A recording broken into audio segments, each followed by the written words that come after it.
हाय दोस्तों, आज की कहानी है देह व्यापार की दर्दनाक दास्तान। कहानी अगर पसंद आए तो वीडियो को लाइक और सब्सक्राइब जरूर करना। अंजना के होठों पर गहरी लाल लिपस्टिक दूर से चमक रही थी। शैम्पू और कंडीशनर से चमकते लहराते बाल, आंखों के सामने लटकती लटों के बीच चेहरा पाउडर और क्रीम के मेकअप से दमक रहा था। नए कपड़े के पहनावे में उसका यौन खिल उठा था। एक दिन पहले ही वह मुंबई से अपने गांव आई थी। हाथ में पर्स लटकाए गांव की गलियों में इठलाती घूम रही थी। कलाई में खनकती नई चूड़ी की आवाज से गांव के हर किसी की नजर बरबस उठ रही थी। उसे देखते ही सामने से आ रही गांव की सिलमिना ने टोका, अरे अंजना, तू तो हीरोइन लग रही है। कब आई रे? कल ही तो शाम को मुंबई से आई हूँ, मैं तुम्हारे घर ही जा रही थी। अंजना चहकती हुई बोली। दोनों बचपन की सहेलियाँ थी। प्यार से अंजना ने पूछा, कैसी है रे तू? यह सुनकर सिलमिना का चेहरा उतर गया। उदासी से आंखें नम हो गई। धीरे से बोली, अब तुम्हें क्या बताऊं, अपनी हालत देख ही रही हो। यहाँ ना भर पेट खाने को मिलता है और ना ही पहनने को अच्छा कपड़े। सब कुछ तो तुम जानती ही हो, बस तरसते हुए जी रही हूँ। सिलमिना बोली। अंजना ने उसके हाथों को पकड़ लिया, फिर गले लग गई। उसका ऐसा करना सिलमिना को अच्छा लगा। वह थोड़ी सहज हुई, बोली, तू तो एकदम नहीं बदली। वह सब छोड़, बता तू मेरे साथ मुंबई चलेगी? अंजना ने अपनी सहेली सिलमिना से सीधा सवाल किया। इसके लिए सिलमिना तैयार नहीं थी। वह उसे एकटक देखने लगी। अरे तू देखती क्या है? यह देख, मुझे सब कुछ मुंबई में ही तो मिलता है। अरे वहाँ स्वर्ग है, स्वर्ग। अंजना बोली। मैं तो चली चलूँ, मगर माँ का क्या होगा? सिलमिना ने चिंता जताई। माँ की फिक्र तुम मत करो, माँ के पास हर महीने पैसे भेज देना, अंजना ने सुझाव दिया। क्या सचमुच ऐसा हो सकता है? मुझे वहाँ इतने पैसे मिल जाएंगे कि मैं माँ को भी पैसे भेज सकती हूँ, सिलमिना बोली। और नहीं तो क्या, अंजना बोली। तो फिर जैसे तुम कहो, मैं चलने को तैयार हूँ। अंजना से बात कर सिलमिना की आंखों में चमक आ गई थी। उसे अंजना ने एक अद्भुत आत्मविश्वास से भर दिया था। दोनों छत्तीसगढ़ के बीहड़ जंगलों में निवास करने वाली कोरवा समुदाय की थी। वहाँ के लोगों के पास कोई ठोस काम धंधा नहीं था जिससे उनका पेट भर पाता और वह सामान्य जीवन गुजार पाते। ऐसे में सभी अभावग्रस्त दर्द भरी जिंदगी गुजार रहे थे। जब भी अंजना गांव आती थी तब बहुत परिवारों के लिए वह आशा की किरण बन जाती। परिवार में बुजुर्ग माँ बाप को लगता था कि उनकी बेटी को दिल्ली या मुंबई में घरेलू नौकरानी का काम मिल जाएगा। सिलमिना अपनी सहेली अंजना के कहने पर मुंबई जाने के लिए तैयारी में जुट गई। उसके अलावा गांव की कुछ और लड़कियां भी तैयार हो गई जो आस पड़ोस के इलाके की थीं। उन्हें अंजना ने विश्वास दिलाया था कि सभी को मुंबई या दिल्ली में काम मिल जाएगा, जो जहां जाना चाहे चल सकती हैं। उसकी जान पहचान दोनों जगहों के काम दिलाने वाले खास लोगों से है। उसके भरोसे पर 14 से 18 साल के उम्र की कुल 16 लड़कियां अच्छी जिंदगी की उम्मीद में गांव से महानगर के लिए निकल पड़ी। उन्हें अंजना ने बताया कि महानगरों में घरेलू काम करने वाली लड़कियों की बहुत कमी है। घर में साफ सफाई करने, कपड़े लत्ते धोने और बर्तन मांजने का काम करना होता है। उसके काम के हिसाब से महीने में पगार मिलता है। खाने और रहने का इंतजाम मालकिन द्वारा ही किया जाता है। उसका पैसा नहीं लगता है। बीच बीच में उपहार भी मिलता रहता है। किसी अतिथि के आने पर वे अलग से पैसा दे जाते हैं। यह सब अंजना समझ ही रही थी कि एक लड़की मधु पूछ बैठी, दीदी और क्या करना होता है? और क्या करना है? घर में बच्चे हो तो उन्हें खिलाओ, घुमाओ और आराम की जिंदगी गुजारो। इन सब के लिए कितने पैसे मिल जाते हैं दीदी? उत्सुकता से मधु ने पूछा। पैसे बहुत मिलते हैं। पहली 5,000 रुपये महीना तो मिलेगा ही, उसमें तुम्हें एक पैसा खर्च नहीं होगा। बाकी जो मैंने और कुछ बताया उसके अलावा है। अंजना बोली। क्या? अंजना की बात सुनकर मधु की आंखें फटी की फटी रह गई। लेकिन तू अभी छोटी है, इसलिए 3,000 ही मिलेगा। यह सुनकर सभी लड़कियां हंसने लगी। मधु ने आंखें घुमाते हुए कहा, दीदी मुझे भी पूरे पैसे दिलवाना, मैं 2 के बराबर अकेले ही काम कर दूंगी। मधु तुम चिंता नहीं करो, वहाँ पहुँचकर तुम्हें लगेगा कि तुम कहाँ पहुँच गई हो। समझो स्वर्ग है स्वर्ग, और जिंदगी की सभी खुशियाँ मिलेगी, मजे करोगी। मजे कहती हुई अंजना ने उसकी गालों को थपथपा दिया। इस तरह आकर्षक सपने दिखाकर अंजना अपने साथ 16 लड़कियों को मुंबई ले गई। वहां पहुंचकर उसने लड़कियों को अपने खास लोगों को सौंप दिया, जहां से उन्हें काम के लिए भेजा जाना था। उसके बाद लड़कियों के साथ जो हुआ वह उसे दिखाए गए सपने के काफी उलट था। मधु यक्का सांवली सी सुतवा नाक नक्श की आकर्षक किशोरी थी। उसे एक प्लाई शॉप के मालिक ने अपने यहाँ नौकरी पर रख लिया था। महीने की पगार 4,000 रुपये तय हुई थी। इसी तरह से 18 वर्षीय सिलमिना सिदार के आरटीओ एजेंट रमेश चंद्रा ने अपने घर में घरेलू नौकरानी के तौर पर 5,000 के मासिक वेतन पर रख लिया था। 16 साल की परमिला मझावर एक व्यापारी के घर पहुंच गई थी, जबकि 17 साल की सुनीता धनुहार एक कामकाजी महिला रजनी के यहाँ लग गई थी। इसी तरह से सभी लड़कियां कहीं ना कहीं काम पर लगा दी गई थी। मगर जैसे जैसे समय बीतता चला गया, लड़कियों के सपने टूटते चले गए। वह अमानवीय दौर से गुजरने लगी। उन्हें घर परिवार से बात करने की मनाही थी। उनमें कुछ लड़कियां देह के धंधे पर उतरने को विवश हो गईं। उन्हें पूरी तरह से एहसास हो गया था कि वह पिंजरे में कैद होकर रह गई हैं। उनकी अशिक्षा किसी दुर्भाग्य से कम नहीं थी। उन्हें ना तो किसी अधिकार के बारे में मालूम था और ना ही सामने दीवारों और पोस्टरों पर लिखी पंक्तियों का अर्थ समझ पाती थी। एक दिन मधु यक्का को फोन करने का मौका मिल गया।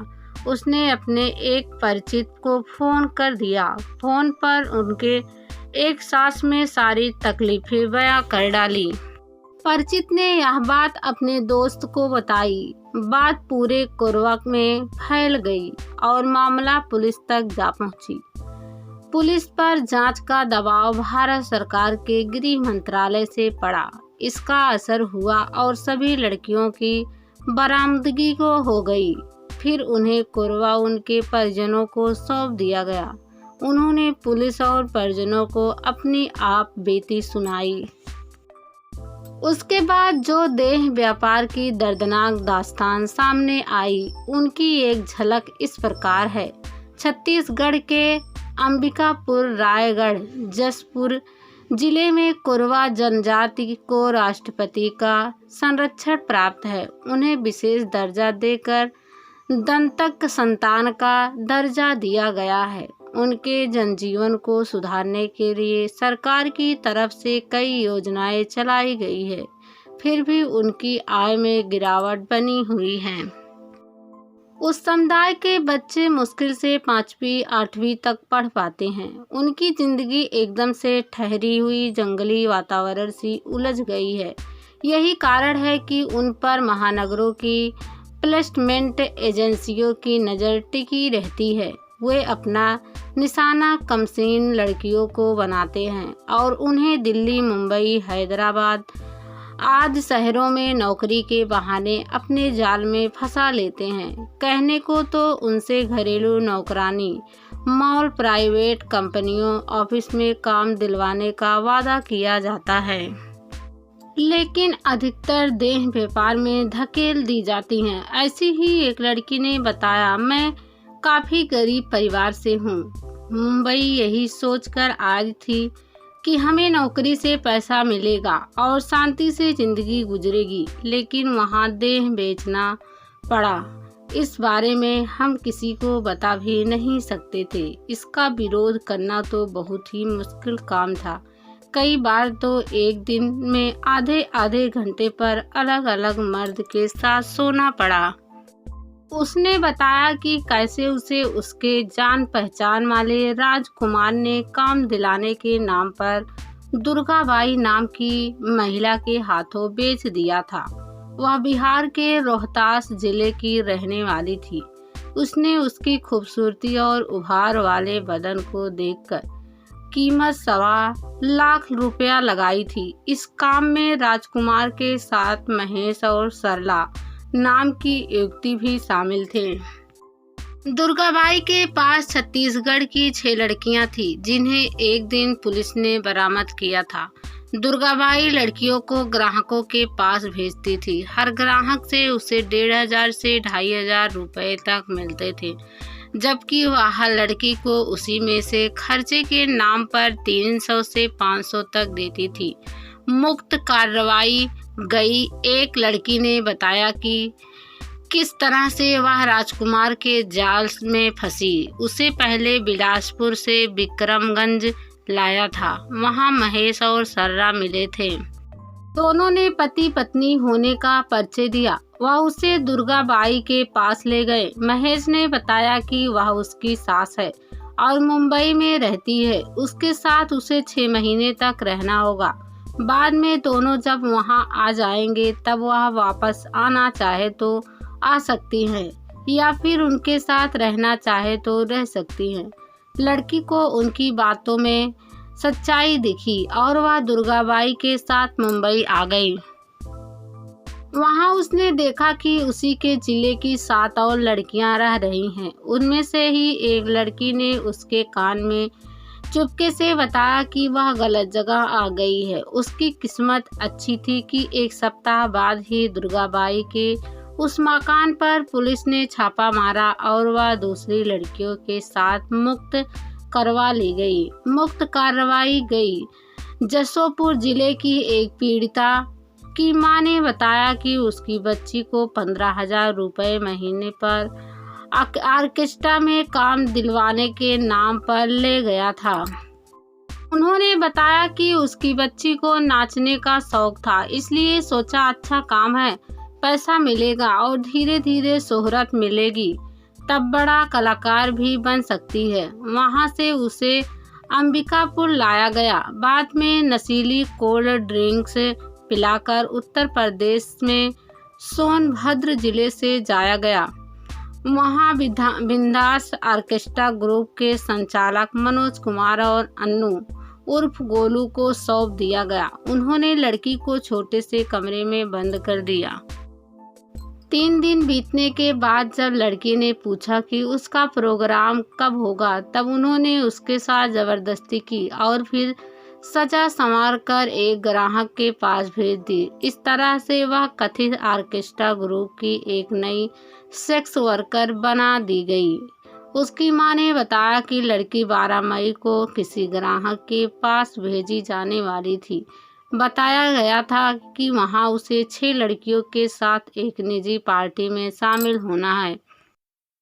म्यूजिक पर नाच गाना करना होगा। संयोग से इस पार्टी की जानकारी पुलिस को भी लग गई थी। पुलिस को किसी ने सूचना दी थी कि कोई बर्थडे सेलिब्रेशन के बहाने ड्रंक कारोबारियों से डील करने वाला है, लेकिन जब पुलिस ने वहां छापेमारी की तब वहां से 7 लड़कियां रंगे हाथों पकड़ी गई। उनसे पूछताछ होने पर ऑर्केस्ट्रा ग्रुप की आड़ में देह व्यापार का भंडा फोड़ गया। ऑर्केस्ट्रा संचालक भी पकड़े गए। उसके बाद पुलिस को नई जानकारी मिली।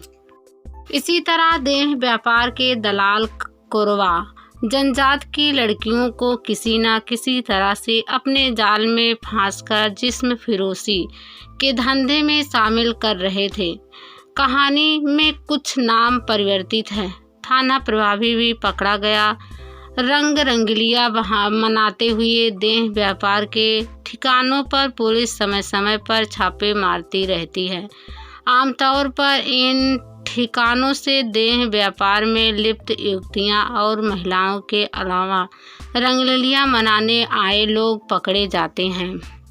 राजस्थान के शेखावटी इलाके में चूरू में देह व्यापार के एक ठिकाने पर पुलिस ने छापा मारा तो वहां आबकारी पुलिस थाने का इंचार्ज भी रंगरलियां मनाते पकड़ा गया। वहां थाना प्रभारी को इस हालात में देखकर छापा मारने वाली पुलिस टीम भी चौंक गई। दरअसल चूरू की डीएसपी ममता सारस्वत ने बोगस ग्राहक को भेजकर शहर के अग्रसेन नगर में एक मकान पर छापा मारा। मकान में किराए पर रहने वाली महिला सीमा मेघवाला ने बोगस ग्राहक के रूप में आए कांस्टेबल से रुपए ले लिए। बाद में कांस्टेबल का इशारा मिलने पर पुलिस ने उस मकान पर दबिश दी। मकान में 3 युवतियां मिली। एक बंद कमरे में एक युवती और एक व्यक्ति आपत्तिजनक हालात में मिले। पुलिस ने चारों को पकड़ लिया। इनमें सीमा के पास से 12,000 रुपए भी बरामद हुए। पुलिस थाने लाकर इनसे पूछताछ की गई तो पता चला कि पकड़ा गया व्यक्ति 40 वर्षीय रणवीर सिंह नायक चूरू में आबकारी निरोध थाने का इंचार्ज था। उसका काम अवैध शराब पकड़ना था। पुलिस ने आबकारी विभाग के थाना प्रभारी रणवीर सिंह के अलावा तीनों युवतियों 35 साल की सीमा नायक, 30 साल की पियारू निशा और 30 साल की हलीमा इमरान को गिरफ्तार कर लिया। इनमें पियारू निशा पश्चिम बंगाल और हलीमा इमरान मुंबई के ठाठे की रहने वाली निकली। पूछताछ में पता चला कि चूरू के वास घंटेल की रहने वाली सीमा मेघवाल को उसके पति नेमीचंद मेघवाल ने छोड़ रखा था। वह कई महीनों से चूरू के अग्रसेन नगर में किराए का मकान लेकर रह रही थी और मुंबई व पश्चिम बंगाल सहित दूसरे राज्यों से नई नई खूबसूरत युवतियां बुलाकर ग्राहकों को पेश करती थी। वह अपने ग्राहकों से 1 से 1,500 रुपए तक लेती थी। सीमा व्हाट्सएप के जरिए अपना धंधा चलाती थी। ग्राहकों को वह व्हाट्सएप पर लड़कियों की फोटो भेजती थी। पसंद आने पर रुपए तय करती थी। गिरफ्तार युवतियां ने पुलिस को बताया कि वे पहले भी चूरू आ चुकी थी। उन्हें 1 से 1.5 महीने के लिए अच्छी रकम देकर बुलाया जाता था। सीमा ने बताया कि वह समय समय पर दूसरे राज्यों से भी लड़कियां बुलाती थी ताकि ग्राहकों को नए नए चेहरे मिल सके। पुलिस ने सभी आरोपियों को गिरफ्तार कर कोर्ट में पेश किया, जहां से उन्हें जेल भेज दिया गया।